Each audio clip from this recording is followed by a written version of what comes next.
Good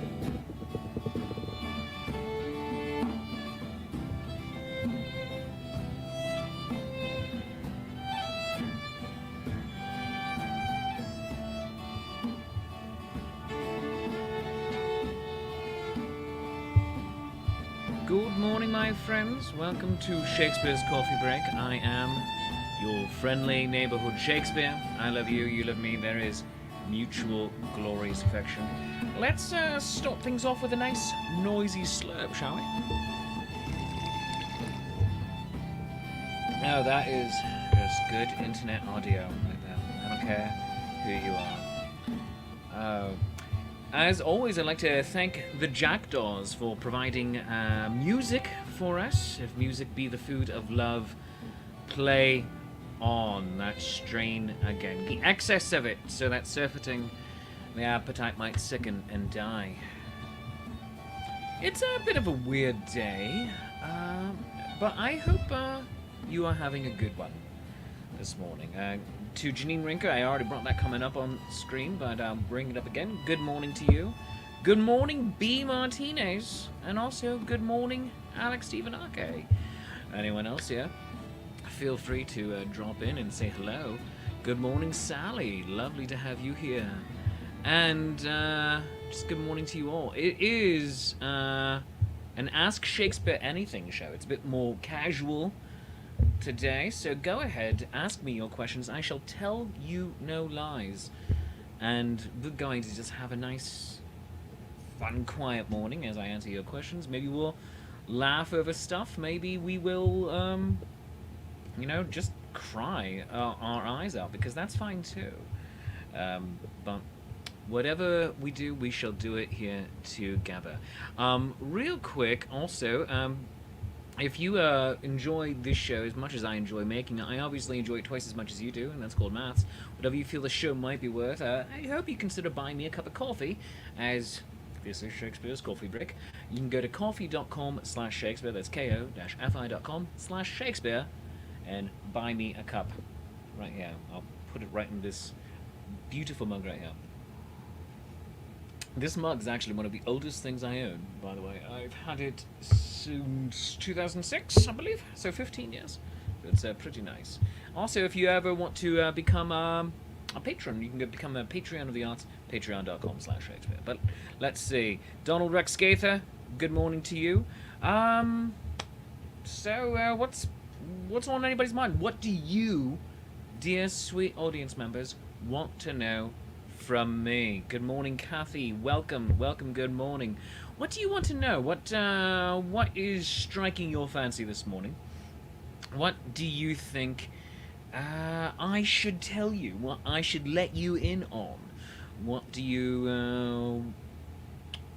burning to know from your friendly bard? Jenna Hargronis Patterson, happy Mardi Gras. Jenna, I have no beads for you. I have no beads. I have no beads for anybody. Wait, do I actually have any beads? No, I don't think I do. No, I don't. That'd be funny. But a happy Mardi Gras to you and to all, to everyone in New Orleans. My cousin Rachel, who lives in New Orleans. Happy Mardi Gras to my friends. Everyone down at the Louisiana Renaissance Festival. Happy Mardi Gras. Everyone else, happy Fat Tuesday. And eat a donut. I need to find a vegan donut, but I might. I think I'm just going to eat Oreos today. All right.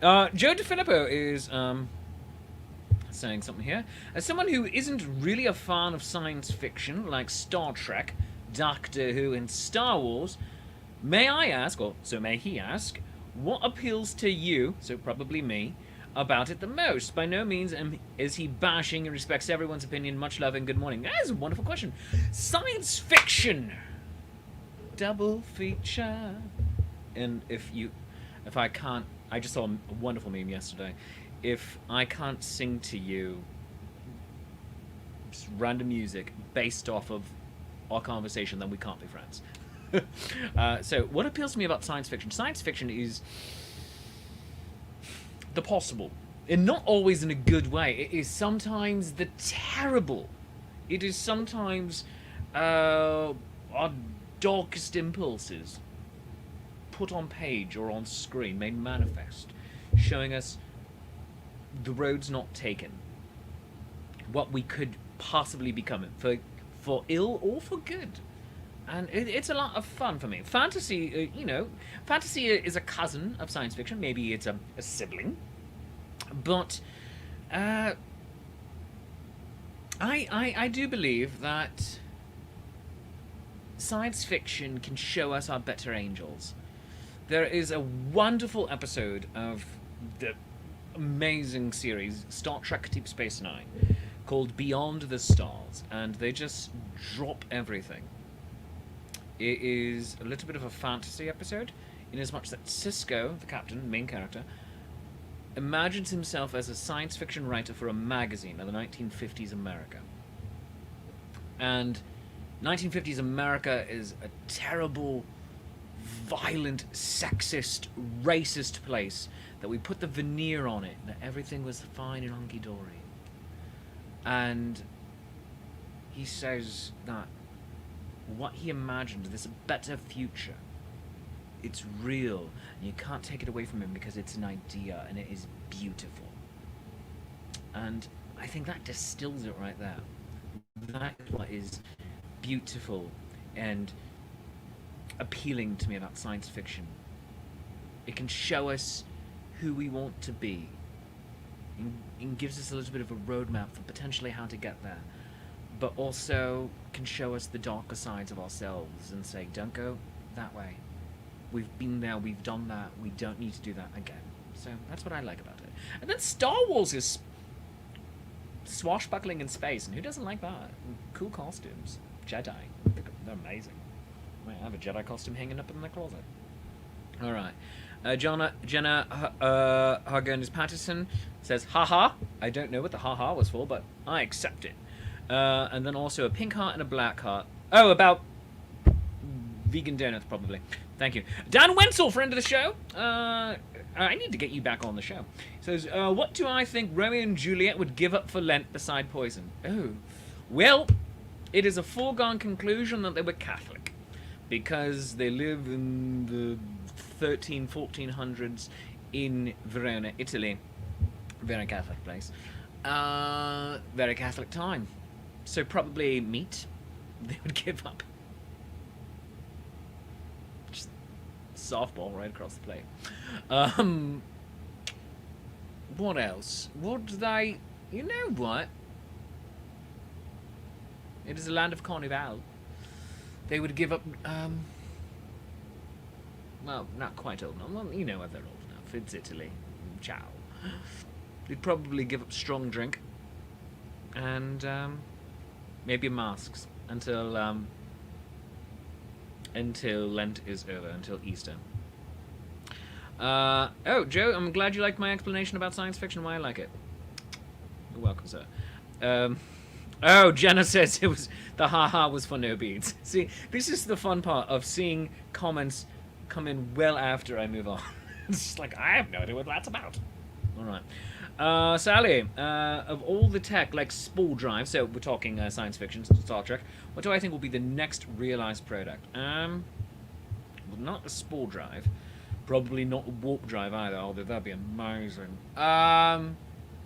We got the communicator. That became the cell phone. We started with flip phones too, and that was grand. And I think transporter, no. Solid drive, probably. Getting to near relativistic speeds. I think that might be possible. Yeah, I think that'd be pretty good. Looks like we have a special guest coming in right now. Co-host of the show for Mondays, and she is here to help ask the questions here. Guys, gals, and non-binary gingerbread pals, please welcome your friend of mine, May Hammer. Hi. Hello. I just got home.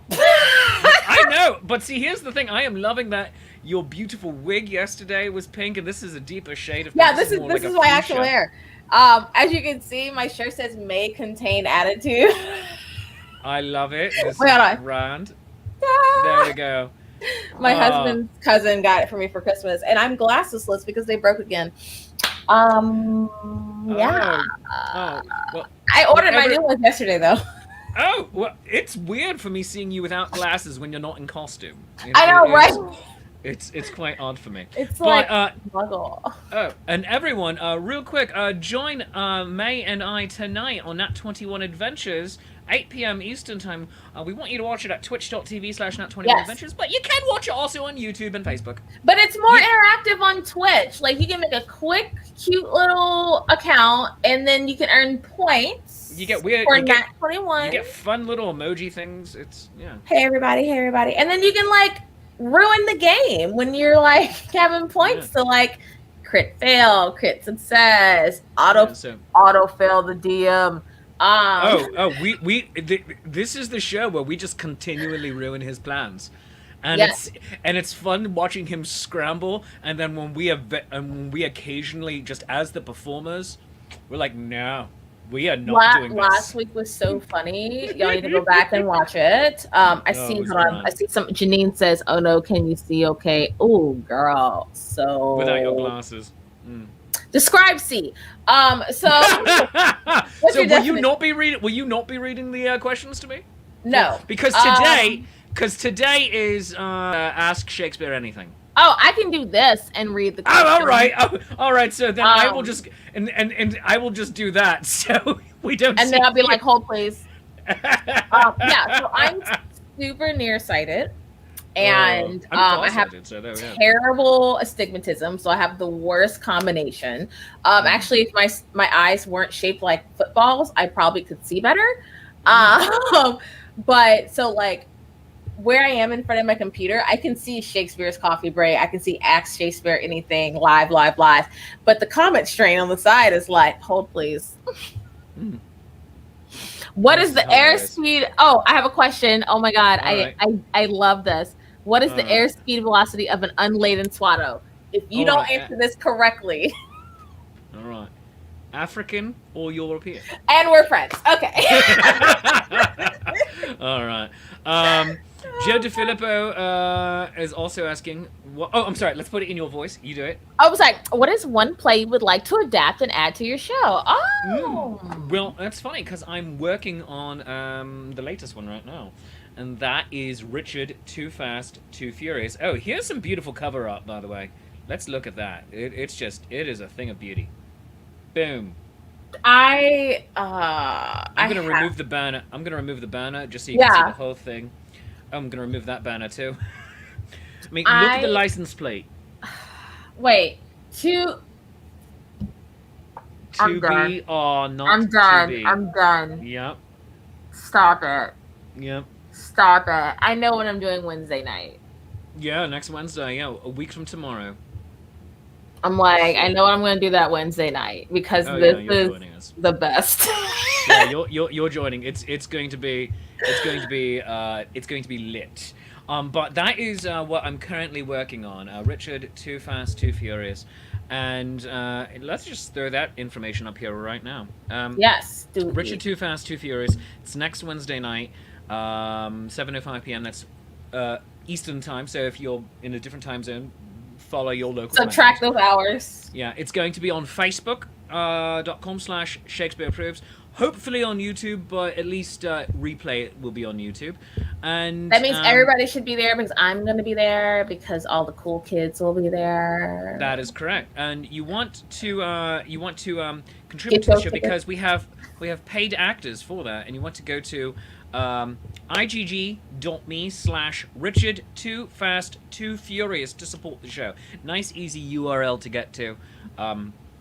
And that is also in the show notes because we have, as you can see, I have the cast list up right here as well. We have a professional cast, all Renaissance Festival performers. We have Ezekiel Jackson of The World's Adventure as Henry Bolingbroke. Do you know Zeke? No, I see Alex is on there. Oh yes, Alex Stompley from the Pennsylvania Renaissance Fair as Green. Aileen Goldberg of Chase Treasure as the Lord's Mowbray in Northumberland. Mitch Gamble Ernst, also known as Jade DeVere, as Bushy. Christina Coyer from Chase Treasure as Baggett. Tom Zadoyko from Buckle and Swash as the Duke of York. Kelsey Kurz from the New York Renaissance Fair as King Richard II, and my alter ego as the Chorus. And it's going to be just wonderful fun. We're going to have music from Drunk and Disorderly too, and it's going to be wonderful. I'm writing a new original song for that. This is the best. This is the best. Actually, yeah, it's going to be very stupid. It's going to be very stupid. I think if you pop the questions on the banner, I actually can read that. The comments. All right. Yeah, I can actually see that. So, I know there's a new one, I think. Just to go back and finish this. After Richard, I'm thinking Taming of the Dude is my next one. So, yeah. I need to know what acting skills I need to partake in some form of this. But the next show to be presented after Richard Too Fast, Too Furious is going to be on Monday, March 15th, in the Ides of March. That is Julius Caesar, Beware the Ides of March of the Penguins. And that's going to be done with the Zenith players. So if you are in the Zenith players, grab a roll. Yeah, we're gonna have a good time. And then on Thursday, April 1st, so I'm breaking my Wednesday traditions here. Yeah. 2 shows in a row. Wednesday, April 1st is going to be the 1-year anniversary of the Social Distancing Players, and that is we go back to the beginning with Twelfth Night and the Three Bears. And that's going to be the original cast that we had, as much of the original cast as we can from a year ago. Yeah, so it's already been a year. Amazing. I'm gonna have to just nerd out. Hopefully I don't have D&D on that Thursday though. My normal my Muggle D&D game. Well, it'll be at 7 p.m. so you can just say, hey, you know what? I'll be there in an hour. Right. You know what? Yeah, it only takes an hour to do that. All right. Janine Rinker, real quick, also said speculative fiction, because we've been talking about science fiction a bit. Speculative fiction, both sci-fi and fantasy, is about ideas. That's what she likes, although she reads a lot more than she watches. I used to be that way, and now I watch more than I read. I try, if it's something that I know that is adapted from a book, I try to at least go back and read the book before I go watch them wreck it. Because sometimes they wreck it, dude. Like, sometimes they ruin everything. I love you too. All right, and so let's see. Here's the next question. Go ahead. Let's see. What is the first movie that comes to your mind when you think of Tim Curry? Good question, Donald. Clue. Clue as Wadsworth. May seems confused. No, okay. So maybe it's just like the queer girl in me, but obviously the first thing I think of is Rocky Horror. Oh, sure. But Clue murdered me. No pun intended. When I saw that, the murder mystery murdered you. When I saw that, I was like, wait a minute. I was like, Tim Curry and no makeup? Like, I was. He is a brilliant actor. Really, first and foremost. Also, I'm hearing a bit of feedback on your side. I wonder. Hold on, let me see. You know what I think it is? I have to fit. I don't remember it doing need a this. Headphone. That's what you need. You know what? Actually, hold on. Noise canceling mic. All right. Wait, May's gonna be back in a second. May just leaves. May just leaves the show. That's what happens. It's like kind of similar to how I run my show. People just leave. It's fine. Oh, goodness gracious. So let's see. Other questions are coming up. All right. What are my thoughts of double falsehoods? Dan Wenzel says, what are my thoughts on the authorship of double falsehoods? I don't know what double falsehoods is. May, I am loving your headphones. Oh my gosh, look at that. Can you hear me? Can you speak now? Yes. Can you hear me though? Yes, we can hear you. Okay. All right, cool. Well, I had to switch. Okay, so usually I don't use this because I usually have a wig and horns and stuff on. I am loving it. Oh my god. These are my normal streaming headphones, but I had to make sure that the mic switched over to the correct mic. and headsets. Yeah, I keep forgetting. I'm gonna figure out this streaming thing one day. But this mic, we'll get there. We'll get there one day. This mic is great, but it's because my external speakers are so loud. Even when I load them down, it's still catching on the mic. So I'm gonna figure this out one day. One day. Yeah, Janine, she did say Rocky Horror Picture Show, since, yes. That was her Tim Curry answer. All right, let's see. All right. So, I don't know what, but Dan asked, what are the thoughts on the authorship of Double Falsehoods? I don't know what Double Falsehood is. So, you know what? Are you looking this up? Yeah, Double Falsehood, or The Distressed Lovers, is a 1727 play by the English writer and playwright Louis Theobald. Although the authorship has been contested ever since the play was first published, which they think it may have been written by John Fletcher and William Shakespeare. Oh, all right. I'd never heard of it. I'm going to assume no. I'm up to my ears right now in the authorship question of Shakespeare. Overall, I'm up to my ears in it because so many fantastic Shakespearean actors, directors, teachers that I respect have an opinion that, in my mind, is manifestly wrong. That Edward de Vere, the Earl of Oxford, 17th Earl of Oxford, Edward de Vere. That I know. That he was the author of most, if not all, of the works attributed to the Shakespeare canon. And it's entirely just elitism about it, that a relatively uneducated man from out in the country could not possibly have written any of this. And, see, I hate when people do that, and you're like, you never know, like, there's prodigies. well, because also they present him, Edward de Vere, in the as just such a prodigy. He was writing constantly. And it's just like, It's just like, and he had every advantage. It's like, okay, yes, having every advantage is nice. I am not going to deny that. I mean, 17th century. I'm sorry, 16th and 17th century Great Britain England rather. When you are the 17th Earl of Oxford, that is the whitest of white male privilege. I mean, really, though.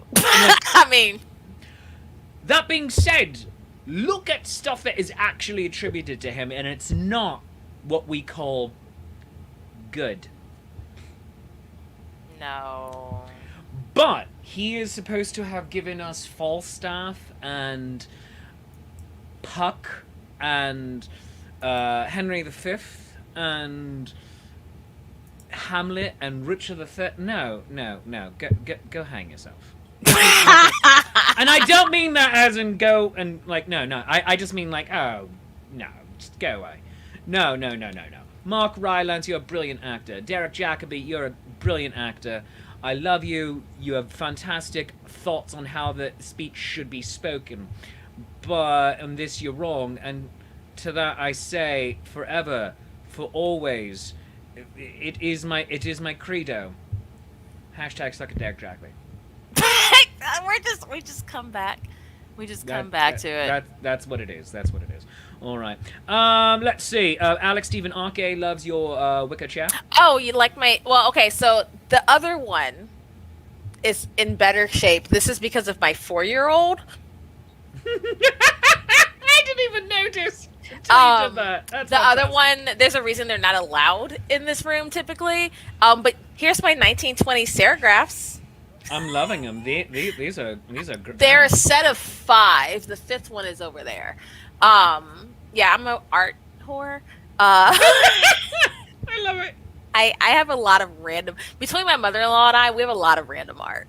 Yeah. Like some New Orleans art, some Victorian scene oil painting that is like super huge and bougie and like it's ignorant. I have to say, I am loving the sound, just because with the conversation, I'm loving the sound from your headset, because when you're dealing with the microphones such as like this one, Yeah. It's usually trying to get it to sound as good broadcast quality as possible. Yeah. But then there's the streamer mics, which just sounds a little bit more like this. Hey, how are you? How's everyone? How's everyone doing? How's everyone? I'm a gamer. Hello. I'm a nerd. Let's play some. We're gonna get ready for some Subnautica, you guys. I'm gonna make you cry, and you're gonna go home to your parents, and you're gonna cry. But I've already made them cry because they suck at this game too. Oh my god, there's a TikTok I need to show you later. All right. That's pretty much encompasses me as a female gamer. When dudes try to come for me, and then I make them cry. Wonderful, I love it. All right, let's see. I absolutely love it. All right. Oh, here's one. Go ahead, yeah. Oh no, go ahead, please. Bard, the Scottish play. Why did Malcolm resort to that horrible self-deprecation in describing himself to Macduff? It seems so. Look, some of us have to self-deprecate, okay, to feel. All right. No, really good question. Mm-hmm. In the world of the play, to supplicate himself to Macduff, in order to get to Macduff to help him out. But also because sometimes actors come up to you and say, "Hey, I need more lines. I need better lines. You need to help me out here. You need to do me a solid, and give me something that's fun to say on stage." So, yeah. Self-deprecate yourself. Here's your monologue that you complained about. Yeah, just go. Yeah.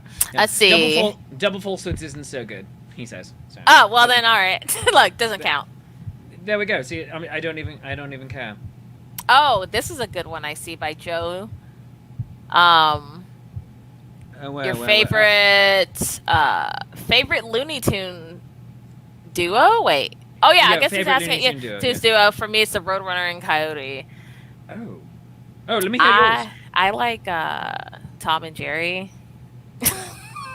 Are they Looney Tunes? Are they Looney Tunes? Who's technically Looney Tunes? Dude, I watched a lot of stuff. Tom and Jerry, I'm pretty sure are Hanna-Barbera. Is that Hanna-Barbera? Yeah.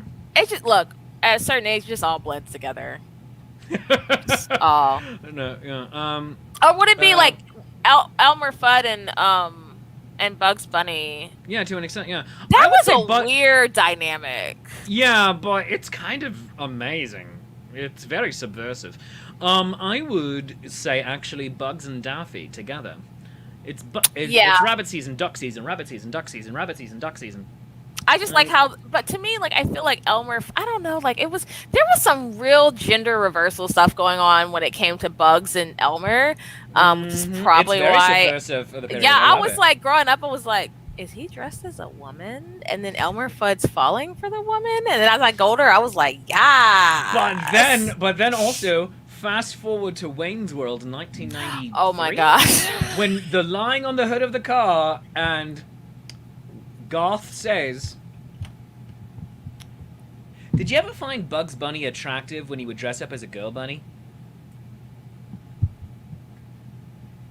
And yes. 12-year-old me was like, "You realize he's a cartoon rabbit." Well, like when you think about it, though, of course, all of us weebs are like, "Oh my god, look how!" But like, they kind of, that's a whole other thing when they go to sexualizing anthropomorphic characters, which is a whole other thing, which is probably why we have furries today.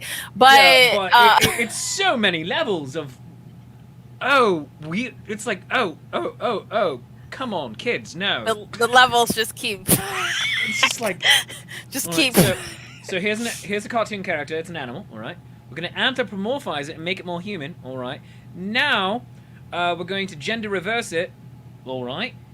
And now we're going to sexualize. It's like there's too much going on. Lola Bunny, when they did Space Jam, Lola Bunny, I was like, why is she sick? Well, beyond that, I have so many problems with that because that movie was marketed to children. Yes. Now, the thing about the original Warner Brothers cartoons is they were not marketed to children. They were for teenagers and adults as shorts in between movies when you would go to the movies for the day. You pay your nickel, you go. They were not marketed to children. And that didn't happen until much later, like when we get the Bugs Bunny and Tweety show, which is just rehashing them and repackaging in the 80s. Now, hypersexualizing Lola Bunny in Space Jam, it's just beyond tone. And also, it's not a good movie to begin with, and Michael Jordan. Look, everybody got to have their one. Oh, it's just like. And then they dragged Bugsy Moles into it, and they dragged in God, who was it? God, all those basketball players. Barkley. Barkley was in it. Muggsy was in it. I almost forgot Muggsy Bogues existed until Bill that movie. Murray. I mean, but Bill Murray's in it, and it's just like, what? No, that movie. And the thing is, there could have been an amazing Looney Tunes movie there, but they ruined it, and it's just like, no, sorry. Marlon, thank you. You're very sweet. Going back, that's probably about the Macbeth thing. Here's a question for May, so I'm going to ask the question for May. Oh. May, what is the secret to getting your hair so pink? I love it. Secret is using the wrong toner when you bleach your hair. Love it. So my hair is like super dark brown, almost black, and obviously you have to lift the color to get a nice color in dark hair. Otherwise, it's not going to take. So instead of using the ice white toner that turns me into a Super Saiyan, I decided to go with a blue ice toner by accident, and it still kind of turned me into a Super Saiyan, but I wasn't expecting my this is dulled out since I did it. So when it came out hot pink, and I use Adore, which is this lovely hair dye color that you can find in local beauty stores. If you go in the hood, you get the more fun colors. Just pro tip. But I found this pink, and it didn't look as pink on the bottle. Uh-huh. So I mean, I knew it was bright, and then usually when obviously you put a dye in, it's darker for when you wash it out. Yeah, nah, this is the color it was in the bottle, and this is the color that it came out. No, the thing is, I am here for it because it was shocking. I bet it is, but it is. It reminds me so much of my young adulthood when I would referee football, and they started introducing the different color ref jerseys. So you weren't just in a black jersey. Now you could have a gold jersey or a fuchsia jersey, and that's how I know that color is called fuchsia. Yep. Because of my days as a ref. Yep. I love it. I like it now that my roots have grown out, so it has this like nice pink of dark roots with all this. But yeah, my hair is gonna be like this because usually my hair will fade. Like usually it'll fade out. Now this has been here for weeks. I have a very nice Sport Tech polo that I don't wear because it's winter right now.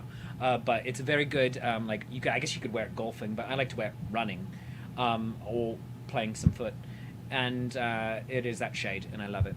All right, let's see. Susan asks, are we still asking questions? Yes, Susan. What is your favorite Star Wars craft? Any kind of ship, but it should be an X-Wing, first of all. All right, X-Wing, I guess? I don't know. All right, hold on. I'll be right back with mine. Go ahead. Go. No, you go ahead.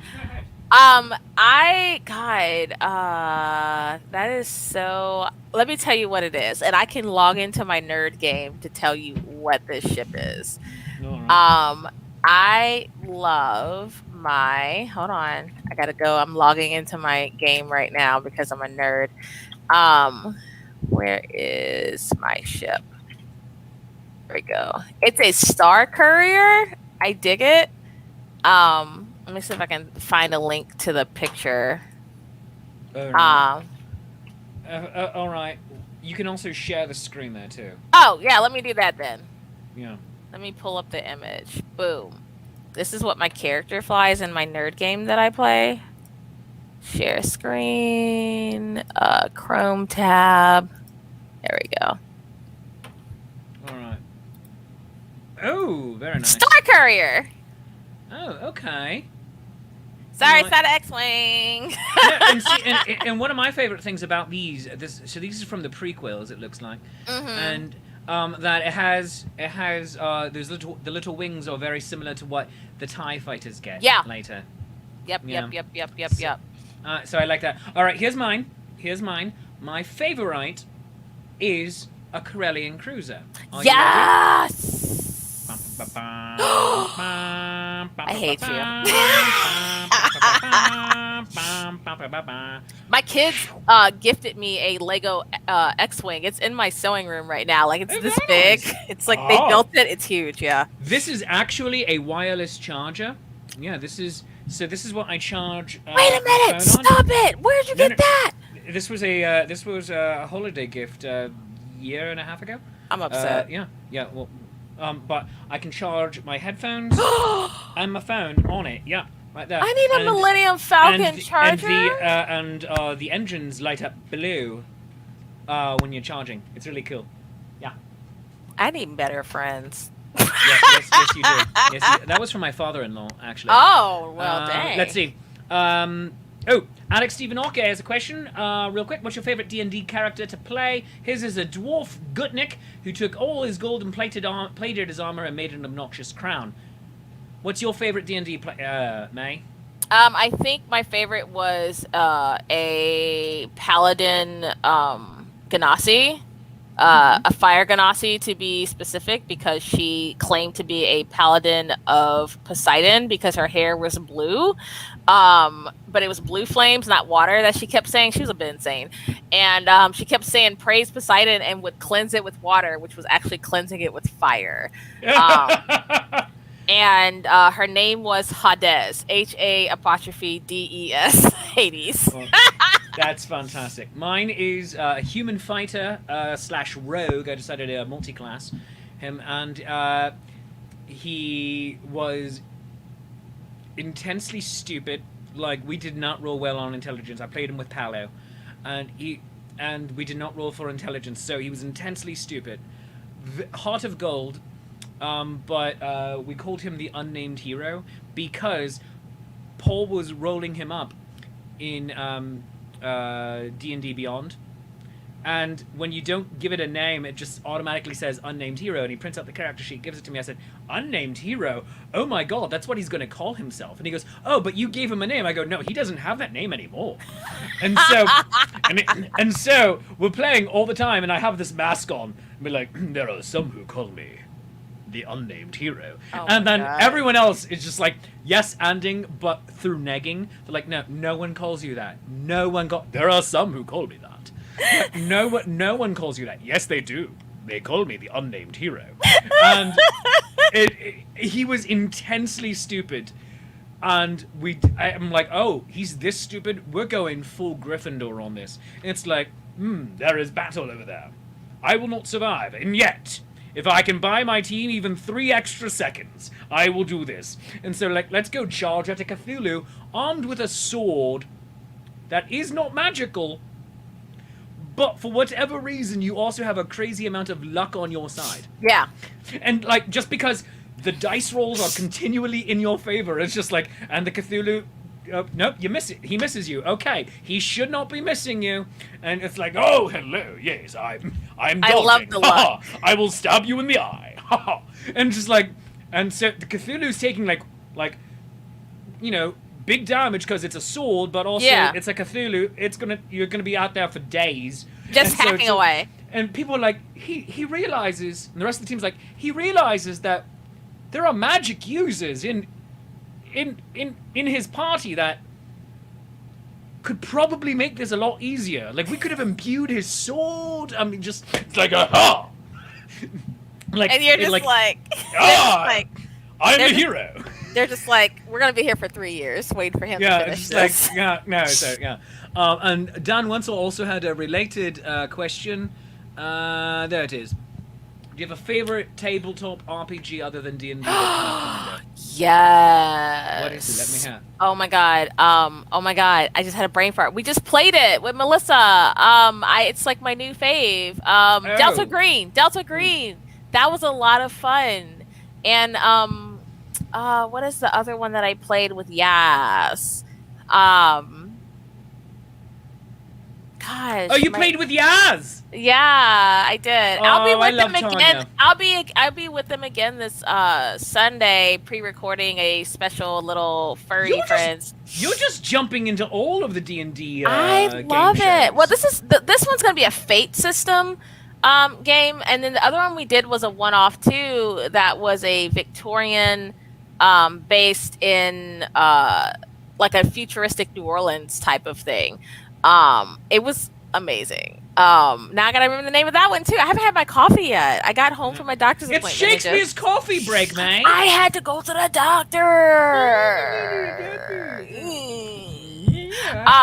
But I do. My husband works for Phaser. Move into my house. I've been telling everybody to move into my house. But yeah, goodness. I do like some heavy role play based tabletops that are like Fate dice system and stuff like that. Yeah. So, you know. For me, Munchkin. Munchkin's so much fun. My wife and I we're playing Shakespeare Munchkin right now.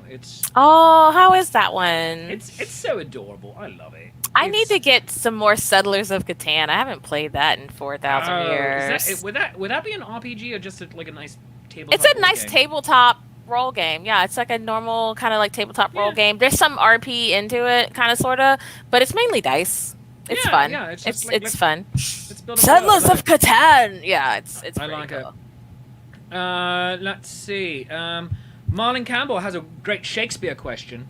Let's see. Polonius, Gonzalo, and Linux all seem to share the same cadence, syntax, and tone. In our company, the same actor played them. Is it possible that they were originally written for the same performer? 1000% yes. Yeah. That was done all the time. For instance, Ned Allen and Richard Burbage would always play hero figures. I cannot remember the actor's name who originated Lady Macbeth, but the same actor originated the role of Queen Margaret, who is just a complete, pardon my French, badass figure. Yes. Yes. A lot of the same actors would be very typecast because the actors would usually just get their parts, they would get their sides, they would not get the full script. And it's like, you can learn this type very fast and quick and easy. And then the clown figures were all played by the same people. Same person. Can't remember his name off the top of my head. I usually know it, but one of the more famous clowns of the era was in Shakespeare's company and would play them all. Let's see. Goodness. Oh, here we go. Have you had an experience which reignited a faded passion? I used to be a cook before I became a teacher. I lost my love for it because of the last restaurant I worked for. Then my friend told me about the anime Food Wars. Yes! Okay, it reignited my love of cooking. Much love for everyone here. Oh my God. Food Wars. Oh my God. Such a good anime. Such a good anime. Just gonna throw that out there. Well, much love to you, Joe. For me, it is cooking. I absolutely adore cooking now, yes. I used to not, and I adore it. And, yeah, I'm not able to do as much of it at the moment, but I absolutely love it. I can tell you, I had been sewing since I was 5, and then I was really going to go into fashion design, and then my parent discouraged me. One of my parents discouraged me, so I went into finance and Japanese studies, and I was a banker for a hot minute and did wealth management and construction loans and industrial and corporate loans. And I just didn't have the time in college, and I worked full time at a bank, and then I started performing, and then I started sewing again. And I think when I decided to when we had my second son, and I made the decision to stay home because it was cheaper for me to stay home than to pay for daycare for 2 kids. That's when I just dove right back into sewing again. I was like, I have time. Mayhem, I'm performing. We need to co-opt you. And you need to start giving financial advice to Bro, regular normal people. I am not licensed anymore. If I Doesn't still matter. had my... You're like, yeah, bump that. Yeah, all right. whereas a lot of the Wall Street people may be licensed, they don't act ethically. And even though they technically have a fiduciary responsibility now under the law, they don't act like it. So I believe that you would do so. I got in a lot of trouble because I wouldn't do a lot of stuff that they wanted me to do because I didn't find it ethical, or I wasn't a cold, heartless, excuse my French, bitch. So I had empathy and sympathy for people, which they said I need to get rid of. And that's probably why Capital One is in trouble right now. I used to work there during that time that they got in trouble, and I would be like, "That I'm not doing this if we're not going to do things correctly." We are learning so much right now. This is great. We have time for just a couple more. Cool beans. I want to learn more about May, but that's gonna be off. That's gonna be off camera. That's off camera. Where she's doing all the swearing. It's gonna be amazing. All right, Kathy Evans. Many Shakespeare plays have been inspirations for movies. What unused place would make a good movie? Oh, yes. I want to know this answer, dude. All right. So it's been done as a movie. It's an incredibly imperfect movie, but I like the attempt. Love's Labour's Lost. Branagh did it in 2001 with Alicia Silverstone and Matthew Lillard. I would love to see Love's Labour's Lost done again, or rather just fully adapted, much as Taming of the Shrew was adapted into 10 Things I Hate About You, which is one of the most perfect adaptations, or She's the Man. Yeah. I would love to see Love's Labour's Lost. I would love to see... I would love to see The Comedy of Errors remade. Dude, that would be awesome. It's slapstick with twins. Multiple sets of twins. I would pay to see that. Like, for real. I've done Comedy of Errors 2.5 times. The one, it was a very short version. It's like, here's a cutting, let's do it. But in the two main times, each time I was Dromio. Once I was Dromio of Ephesus, and the other time I was Dromio of Syracuse. The one time we had another guy who, physically, we were very, very similar, and so he had naturally shoulder-length hair, so we wigged me up and we grew our beards to be the same. I put on a little bit weight, and he lost a little bit of weight in order to try to match us as physically as possible. It was really a lot of fun.